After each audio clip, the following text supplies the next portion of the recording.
Hi everyone, I am Nidhi, Canada Country Head SIC, and today we have a very special guest with us, Anhad. Anhad, I always say you Anhad, but you're Tej Anhad, Yeah. right? So Anhad, Yeah, I'll just introduce myself. My name is Tej Anhad Singh, and just to give you a little bit more idea about what I was doing is, I was studying in Canada for the last 4 years in University of Toronto, and during my time at uni, I was able to work as a teaching assistant. I also did an international exchange program in University of Melbourne in Australia, and now I'm here to answer all your questions. yeah, it is great to see our kids growing so well and doing so well in their lives. And Anhad just finished his Bachelor's of Commerce. Yeah, right? no, so Bachelor's of Business Administration. Bachelor's of Business Administration, and recently had your convocation as well. Exactly, yeah. Online. Just last month, yes. Online. Just online. So everyone's having convocations online, but the whole idea of having Anhad today with us was that, there are a lot of questions that come to your mind when you are deciding about a university and you're deciding where to go, what to do, whether it is worth it or not. Is it worth spending the time and money in a Canadian university? So we thought, who else would be the best person than the student himself who's done it from one of the top universities in Canada. Very proud of you. Thank you. Thanks a lot. And I know that you've done it with flying colors and you've done really well. So I'm very proud of you of that. I'm sure your parents would be very proud of you. We've taken the treat as well. So, now is the time to ask all the questions.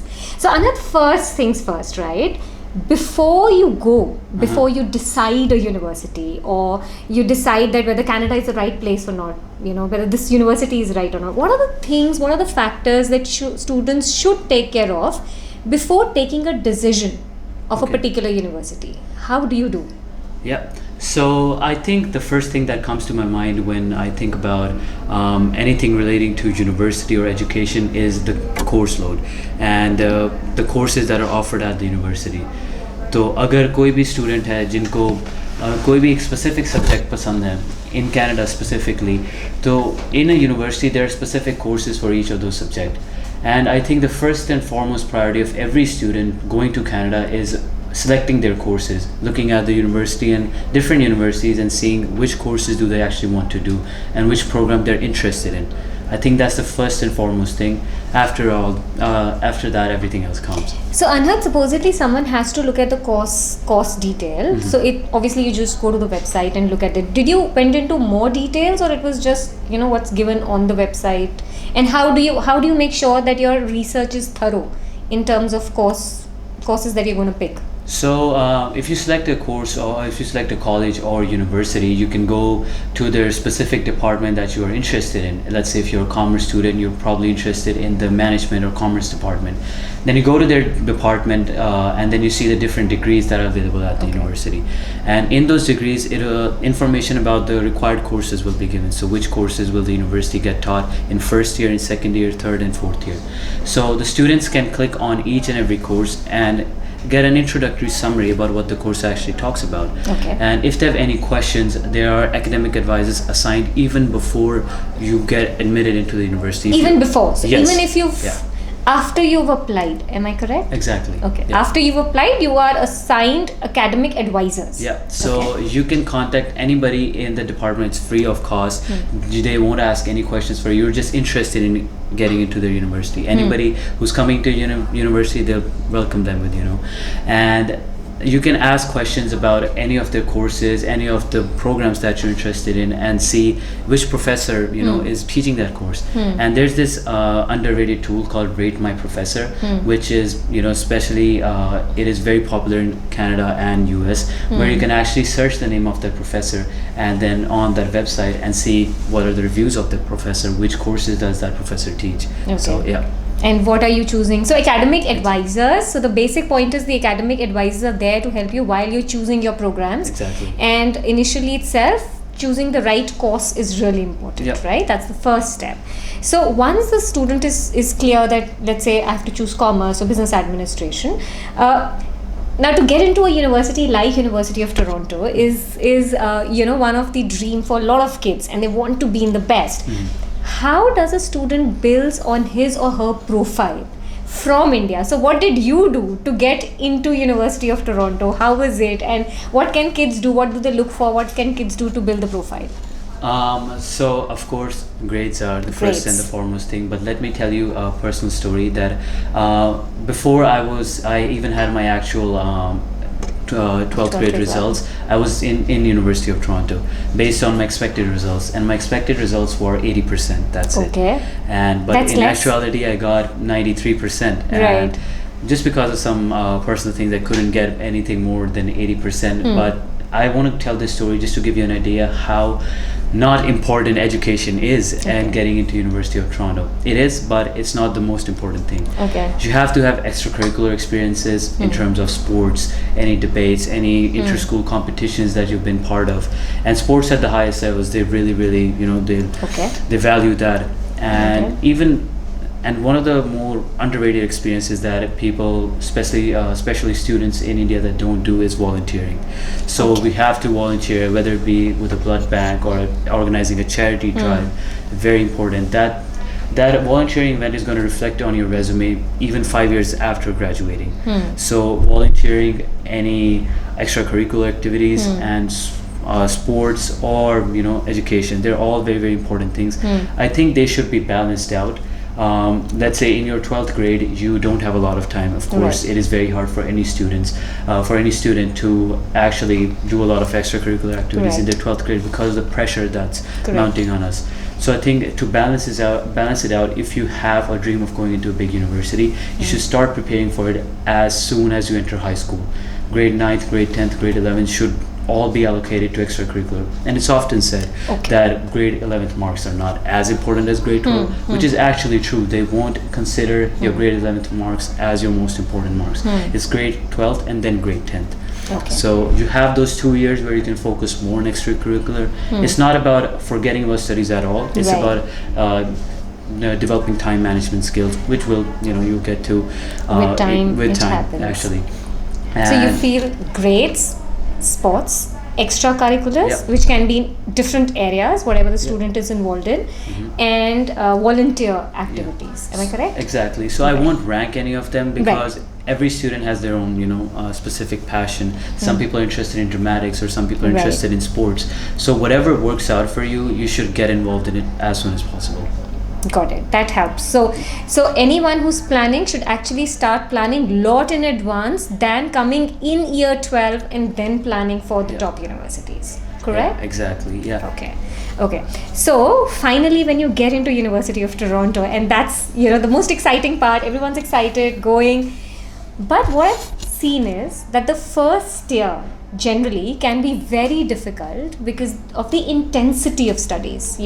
Everyone feels that the pressure is too much, and I've seen certain students not being able to cope up with the pressure as well. How is it? How much is the pressure for these kind of universities in the first year specifically? So let me just throw a statistic at you. So specifically in University of Toronto, there are about 4,500 to 5,000 admissions every year. And out of that 4,500, about 1,500 to 2,000 are in the humanities or commerce program.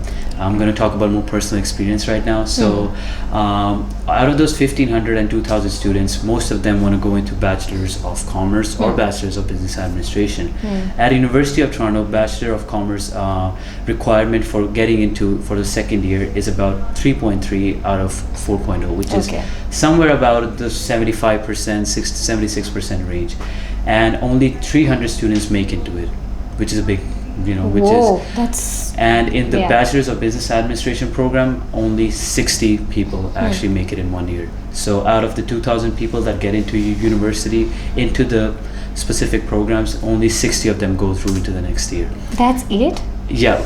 And just not to set anybody off or just not to put pressure on anybody, it's just that the degree of study in Canada is more critical thinking. It's more content based instead of just cramming everything. It's not about the amount that you've learned, it's about what you have learned.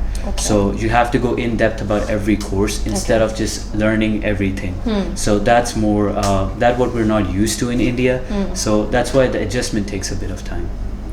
So how did you cope up? I mean, in your personal experience, what all did you had to do? So everyone's concerned. How are the assignments? How what is the pattern of studies, and what all they have to go through in the while getting assimilated into that teaching environment. So is it assignments? How does it work? How are the classes? How does it work?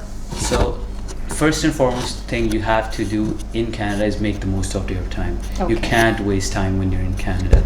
It's very, very important, because in any college or universities there are lectures, there are tutorials, and there are practicals. Lectures are held by the professor. Tutorials are held by usually the teaching assistants, which are less number, and their students are divided into different tutorials. And practicals are specifically for science-based courses. So my biggest piece of advice is you always attend all the lectures and all the tutorials. You can't skip on it. It's because you'll develop a better relationship with your professor, with your teaching assistant. It's a good opportunity to network as well, which we'll get into later. But it's also a thing where you can go to them after hour. You can go to their office hours. Usually every professor in the university have at least 2 to 3 hours of office hour every week. So go to them, eat their brains out, whatever you have to do to make sure that you understand the material. And at the end of the day, if you don't understand the material, you can always email the teaching assistant or the professor. You can call them. They're very helpful. So they'll respond to you as soon as possible. They'll make sure that you actually understand the concept, even if they have to go above and beyond. So just making sure that you develop good relationship with your professors and teaching assistants is very important. Are they open? Are the professors and teaching assistants open to help? And they I would say open as to the amount of help that they're willing to give is different, but every professor that I have met and every professor I have known, they're very, very open to help. To everybody, especially to international students, because they know that international students have had to adjust in a different country. They are not living with their families, so they're very, very helpful, especially to international students, and the amount of fees that we're paying, so they're considered. Obviously, but the student has to be active to go and seek help if they are facing a problem. Exactly, yes, they have to. And who should they seek help? So supposedly I'm a new student, I'm in a class, my professor comes, teaches me, and I have tutorials as well, which is done by teaching assistants. So supposedly I'm still not getting things. Who should I approach, and what should be my way of seeking help? I think your first approach should always to go to your teaching assistant, because they'll have a lesser student load on them, so they can help you faster. So always go to the teaching assistant first. If after that you're not able to communicate with your teaching assistant, you can go to the professor, go to their office hours, email them, take their number, and contact them anytime you want. But even after, if your professor is not as helpful, if you want to, there are always offices of academic advisors that will help you. So you can go to an academic advisor, tell them that you're struggling with this specific course. They'll probably assign you to a different teaching assistant or a different professor. And there's this one specific thing called academic accommodation, which is very, very common in big universities like University of Toronto, UBC, Ryerson, York. So in academic accommodation, you basically get more time to do a paper also, and you also get volunteer notes. So you won't have to attend the classes or anything, but you need certain reasons for that accommodation, whether it be mental or physical reasons, and then you'll get accommodated by a student who's doing well in the class. You'll get their notes, they'll volunteer it for you, and you'll get extra time to do your exams. So that's a resource that you can take advantage of in case you're struggling with university in first year, especially mentally. I know we don't talk about that a lot, but in university, in first year, a lot of students struggle with these issues mentally. So you can approach your office of engagement or office of student health. You can approach them and tell them that you're struggling mentally, and they will accommodate you.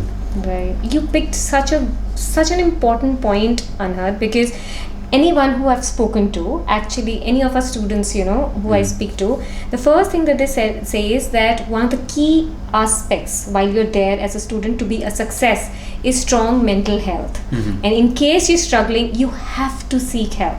Otherwise, it'll just go down the track. And to keep yourself on track, seeking help at the right time is very important. So in other words, there's help available. If you are struggling, you have academic advisors. Yeah. You just have to approach and go by it, right? There's so much of help available that at the end of the day you'll never feel left out. Okay. So help in terms of professors, teaching assistants, your peers. If you're living on residence, your dons. If you're not, they're academic advisors, financial advisors. There's so many offices, and they're so concerned about your health that you will have help available throughout your time in a uni or college. That's very encouraging. And most importantly, attend your classes. Yes, right? Do not miss it. Correct? So Anand, while you are studying, because you're allowed to work 20 hours per week while you're studying, right? So a student like who's studying in one of the top universities, do they get time to do part-time work? I mean, it all comes down to time management. Right. I would say about 70 to 75% of students in a university do not work part-time because of the course load that they have. And studying at such a high university, they probably, just to be sure, they are making a lot of money to be studying at such a university. But in case you feel like you want to enrich your experience at university, which is very important, working part-time. Yeah. So you should not think about it in terms of earning money. Think about it about putting in your resume, getting that part-time experience. So you can make time because at the max there won't be more than 5 to 6 hours of classes in a day, and that too 4 days in a week, not more than that. So you can easily do a part-time job on the weekend, or any day that you're free, in the morning, at night, whenever you don't have classes. So it is possible, but it depends on what type of specific job that you want to do. Right. Because I really feel, though you've got that financial backup back home, but you should definitely do it, because that kind of exposure in the Canadian work culture, whatever it might be, it adds on to your skill set. And maybe not the technical skill set, but the soft skill set is equally important while you're preparing yourself coming out of the university, right? Look, you can't have a job unless you've already had a job. It's funny, but that's how it is. So you have to start at the minimum level. It is true. It is possible that you might get a better job than what it is, but it's always very, very important to start working as soon as you're there. Just get yourself settled in and try as many resources as you can to get a job. What are the resources? How can a student, because there'll be different resources, so we'll come to the internships and co-op later, but if a student is looking at part-time jobs, so guys, why we are discussing this is because it is important, not just that it's important for you to add that in your resume, because that's Canadian work culture exposure basically, right? So what are the resources, Anand, that how do people look for part-time jobs? So the first and the foremost, which I think the most important resource, is the career portal of your university or college. Okay. People tend to go to LinkedIn or Indeed or Kijiji, which are popular Canadian sites for jobs. But instead, I think the most advantageous portal you have is your university or college's career portal.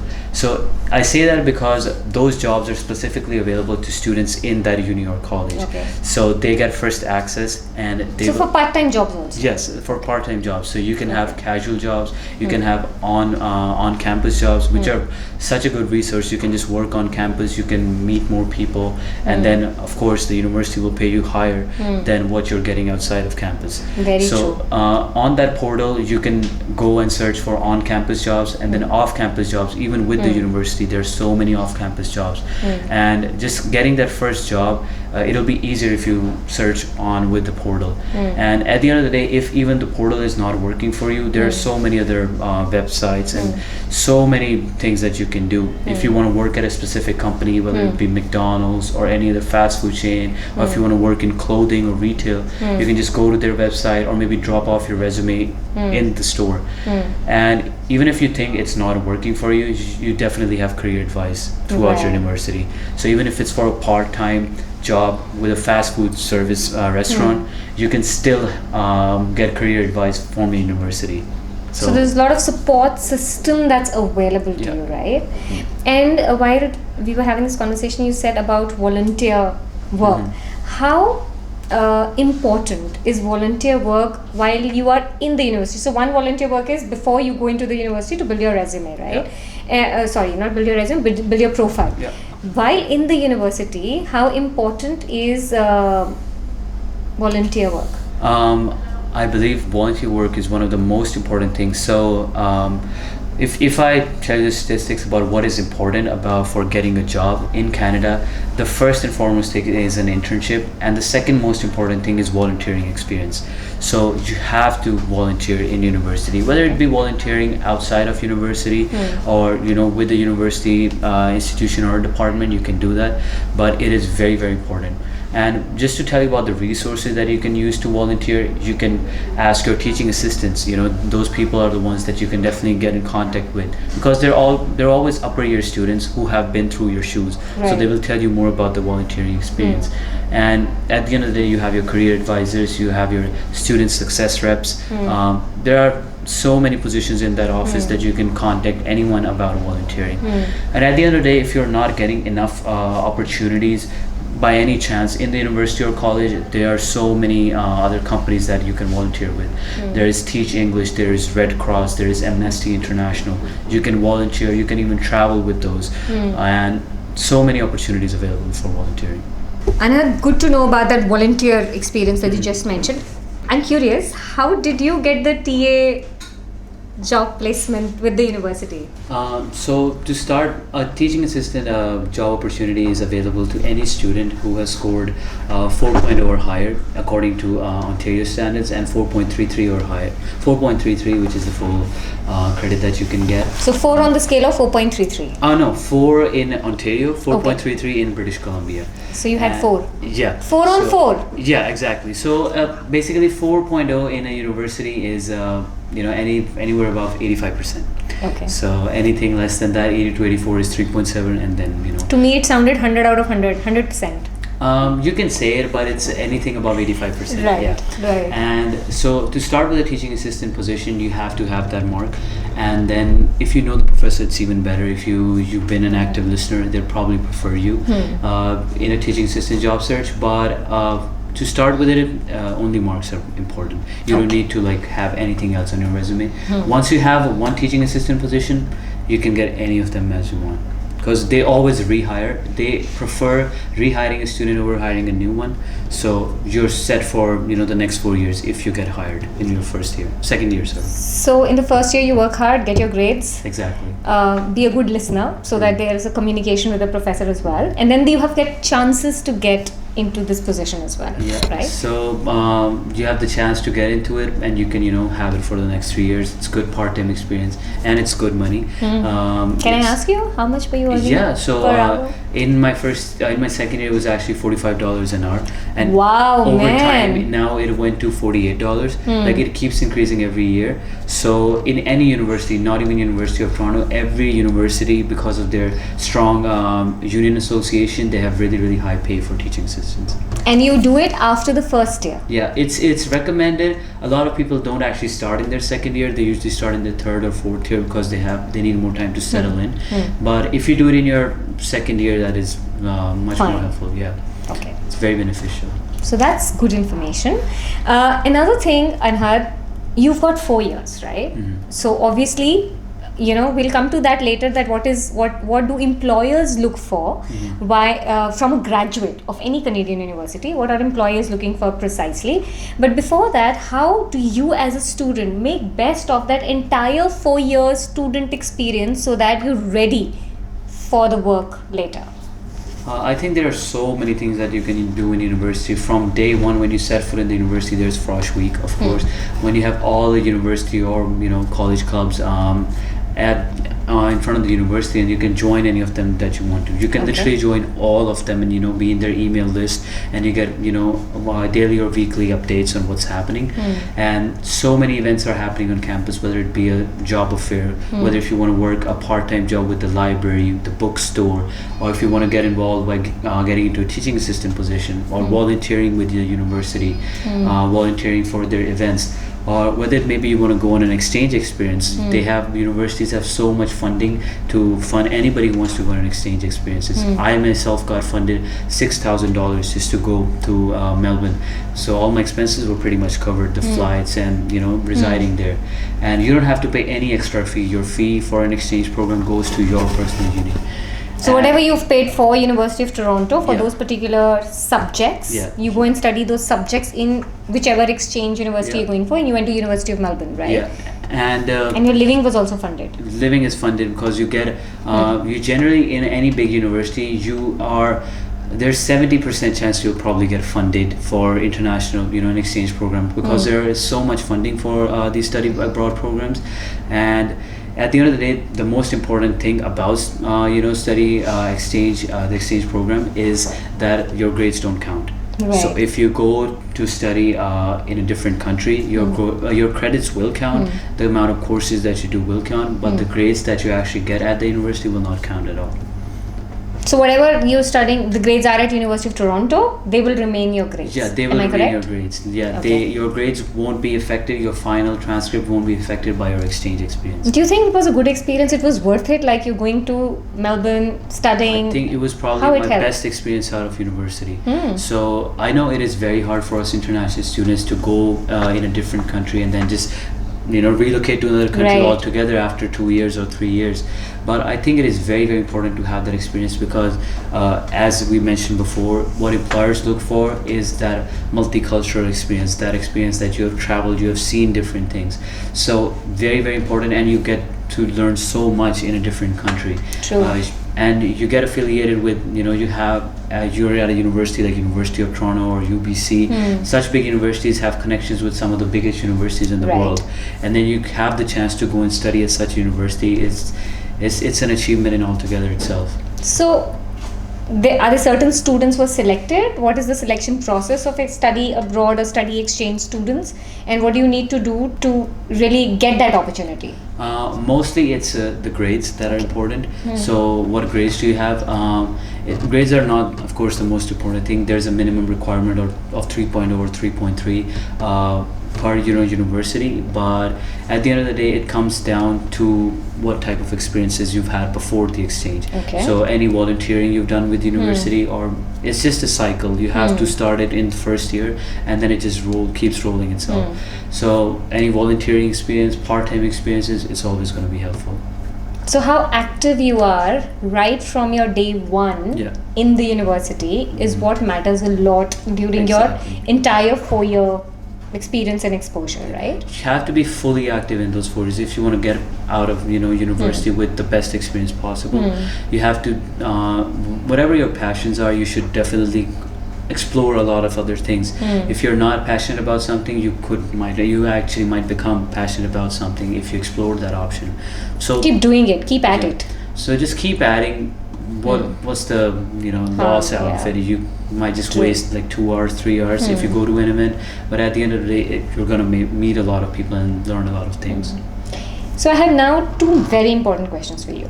The first is internship and co-ops, because whenever I've spoken to employers across, the key thing is that they really value that in your CV. It's just not about education, it's about internship and co-op opportunities that you achieve. And then how has been your networking in during the fairs, the job fairs and stuff like that you do. So how do you make best of the internship opportunities that are available? Are they available? How do students get it? Are co-op opportunities available in Canadian universities in those 4 years? Please help our kids know. Yeah, so first and foremost thing is that internships and co-ops are the highest ranked thing on what employers are looking for. Okay. So you should have it. A certain high university will take you a certain place, but it won't take you after that. You won't have your first job only because you've been at a high ranking Right. university. It's that what the experiences you've had at the university. You could have a 4.0, you could have a full GPA, but you still couldn't get a job because you haven't had anything else in university. So I think internships are really, really important. How to get them? There's a term called networking that we often use it in such universities. It's because as compared to Indian universities, placements are not offered at big universities such as U of T, University of Toronto, UBC. They're not offered. So you have to search internships on your own. Right. So my possible advice is you select your top companies where you want to work at, select 5 to 10 companies, and just network with those people. Just go out to their events at their offices, or if they're coming to your campus, just talk to those people, add them on social media, make a LinkedIn profile, and just keep reminding them just that you are looking for a job at that university, and they will put in a word for you. So if they refer you for that job, there's a higher chance that you'll get that. Right. Because as an employer themselves, they will not look at all the resumes that are in their book. They'll specifically look at the resumes that have been referred by someone. So definitely keep in contact with people from the companies that you like. So that way you can get internships. As for the co-op, there are a lot of courses in university that are co-op based. Right. So at U of T, there are courses in your 4th year or your 3rd year that you can do as a co-op for a company. And hiring for that, if that company hires you at the end, it's good for you. If it doesn't, you still have an experience, right? Right. And the university supports you with that co-op program. But there are also specific co-op programs where you can work 1 year at a job and just skip studies altogether. And there are also part-time co-op experiences. So whatever suits you, you should do it. But it is very, very important that you have either an internship or a co-op before you graduate from university. And who do you get in touch with to understand how to utilize these opportunities in the university? Who do they definitely go and talk to the career center. Your career center at the university or college will have a lot of career advisors, and you have a free consultation service. You can consult them anytime you want, book an appointment, and just know that they will always be there to help you. They can even connect you with a lot of people. They have their own resume books that they send out to companies, so you can just put your resume in that book. They can connect you to different people, and just go on LinkedIn, maybe contact your university's alumni. So if you're in U of T, you can contact people who have graduated from U of T and maybe, let's say, work in your favorite company, and you can tell them that you're a current student in the same program and you're looking for job opportunities. And then they can set up an informational interview. An informational interview is something where someone who is not from the hiring team talks to you about what your experiences are, what you want to do with the company, and they get a better idea about what you're going to do in the company. And based on that, they can refer you to the right person in the company, to the HR team.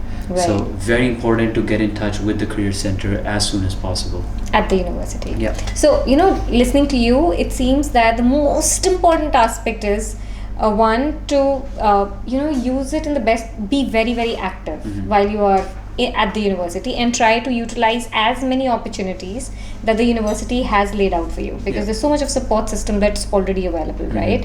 And that is how it will. Another important thing is networking. People, I don't know, but you sometimes kind of get intimidated by the word networking. What does it mean?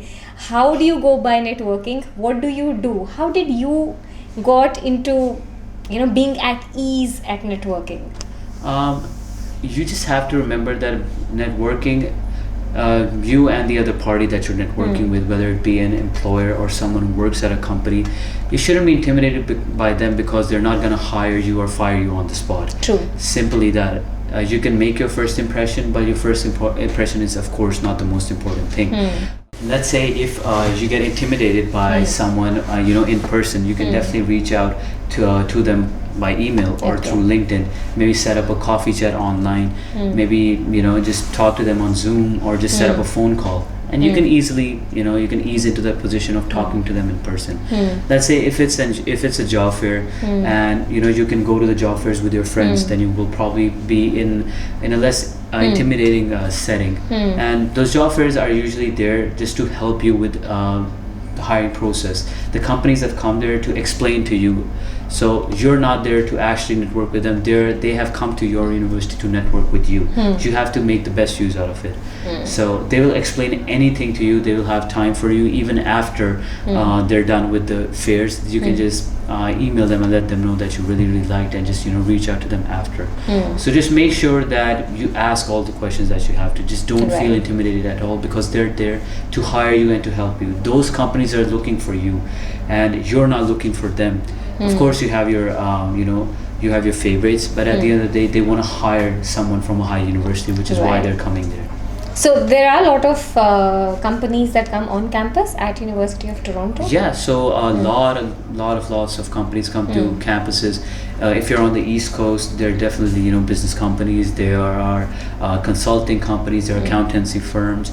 On the West Coast, there are more tech-based firms. Okay. So you can have people coming from all over Canada to big universities like this. I have seen people coming from America to these universities as well. You can have people from their headquarters coming from New York or coming from Seattle to UBC or U of T, and they're there just to get an idea about what students in that university, what their mindset is, how they approach certain things.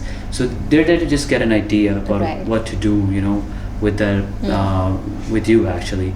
So just networking is very, very important. Just reaching out, just talking to them. Networking is just talking. Don't get intimidated by the word. It's just talking to the persons and talking to that person and just asking your questions. That's having it. a conversation. That's it. It's just having a conversation, whether it be on coffee, on a coffee chat, or just like sitting with them, talking, just like standing up, just like talking in the hallway. It's just talking. That's it. And I think listening to you, I feel that you'll be much more comfortable doing well in networking events or one-on-one networking thing if from the first year itself you open up and you talk to career cell, you're talking to advisors, you're talking to your TAs, maybe talking, so that you get more comfortable in your skin, and then you kind of get more confident about it as well, and then it eases you through down the years. There's no loss of doing all these things. You learn so much from these different kinds of people,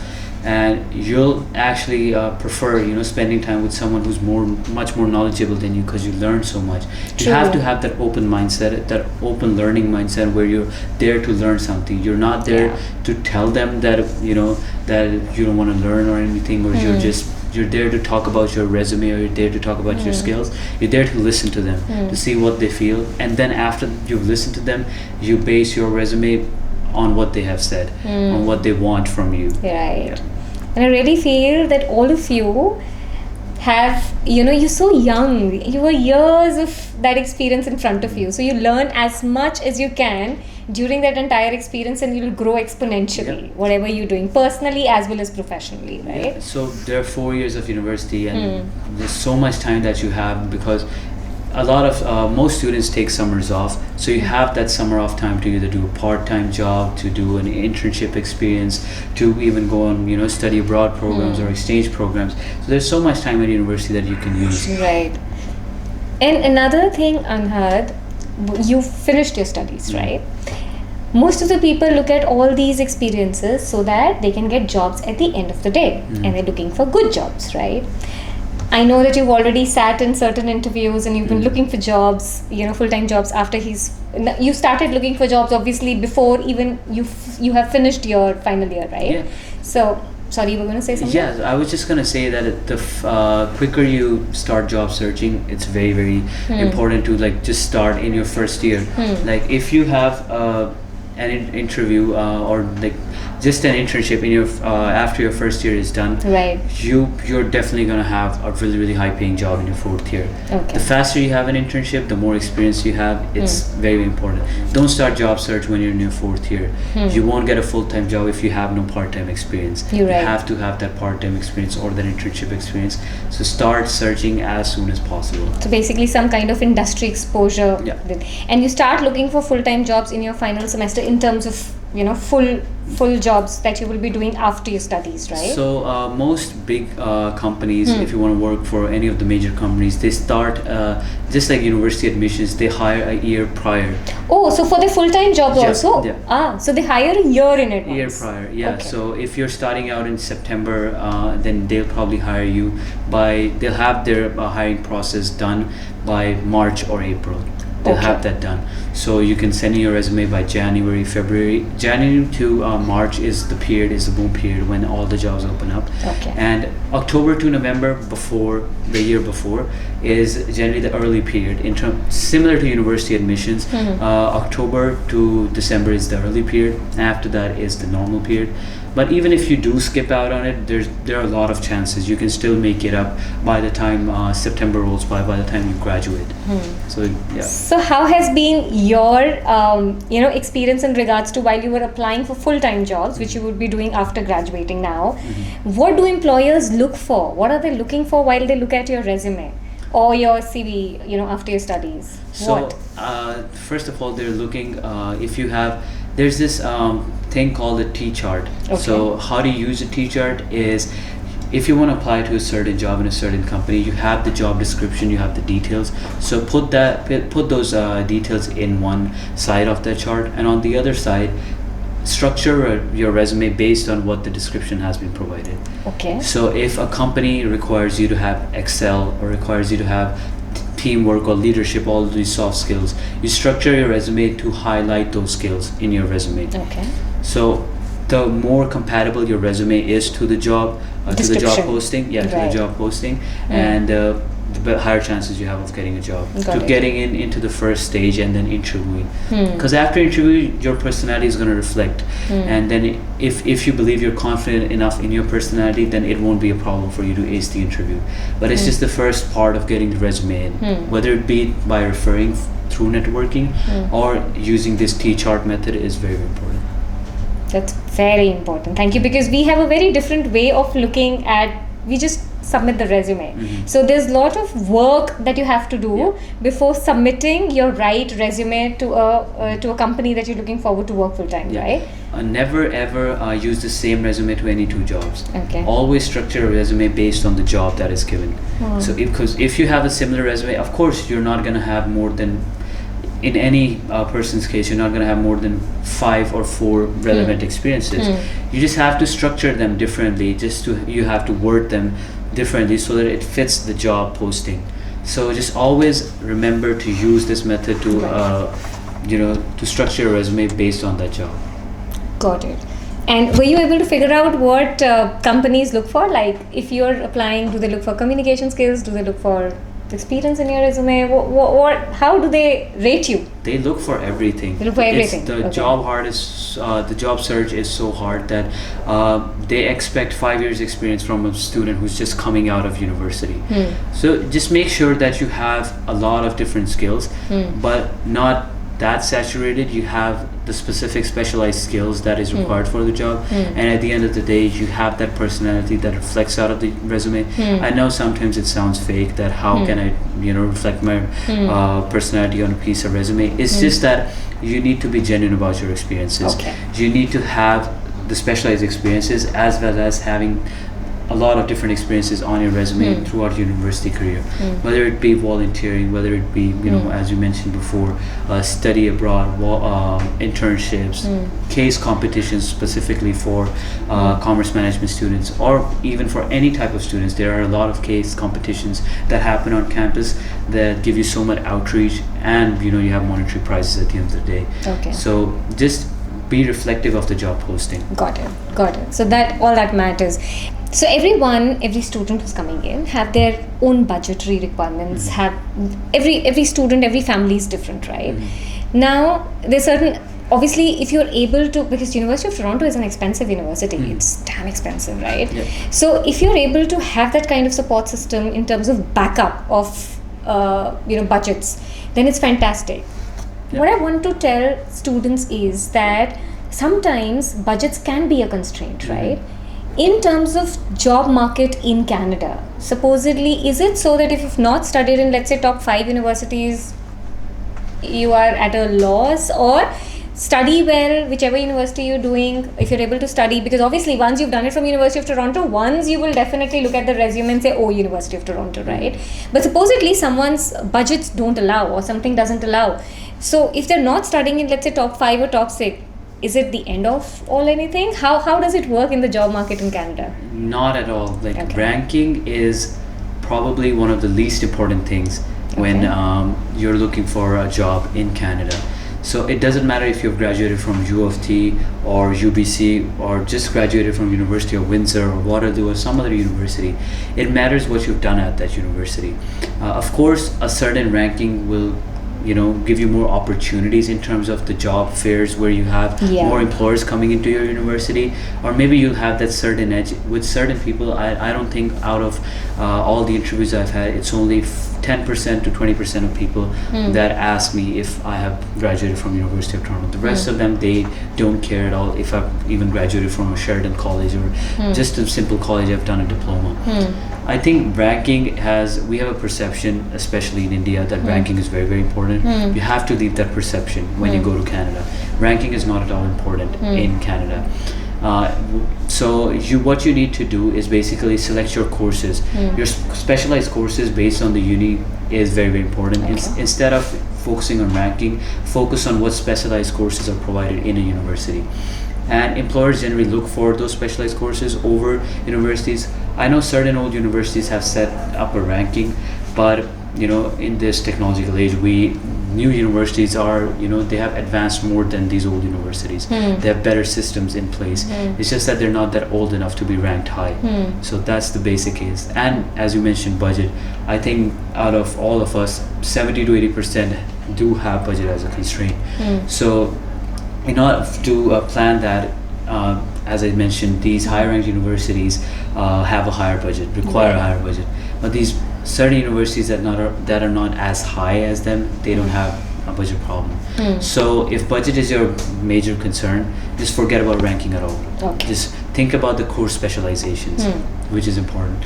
And even in terms of budget, I think there are so many resources available to you when you go to university that you can manage your budget around, whether it be a high-paying teaching assistant position, or it be merit-based scholarships where you can get a scholarship based on a result. Right. So obviously it helps because obviously the reputation is because of something, right? And as Anhad mentioned that the kind of companies that come in and the kind of opportunities you get, that definitely makes a difference. But don't feel that in case you're not able to go in, or there are budgetary constraints or whatever constraints, that you cannot utilize that experience in some other top university. As long as you study well, utilize the experience well, and be very active during those 4 years. At the max, a number 1 ranked university compared to a number 500 ranked university is just going to make maybe 3 to 4% of a difference. That's it. It's not the end of the world. It doesn't matter if you're not in a high university. Like I can't stress it enough because it doesn't matter at all. Like no employer would ask you, why did you go to U of T? Never ever would they ask that question. It's about networking. It's not about ranking at all. Thank you so much, Anhad. That really helps because our kids do get stressed out. Though we try our level best and we love when you get into top universities and we want you to study there, but what we also want you to take care of is do not stretch too much.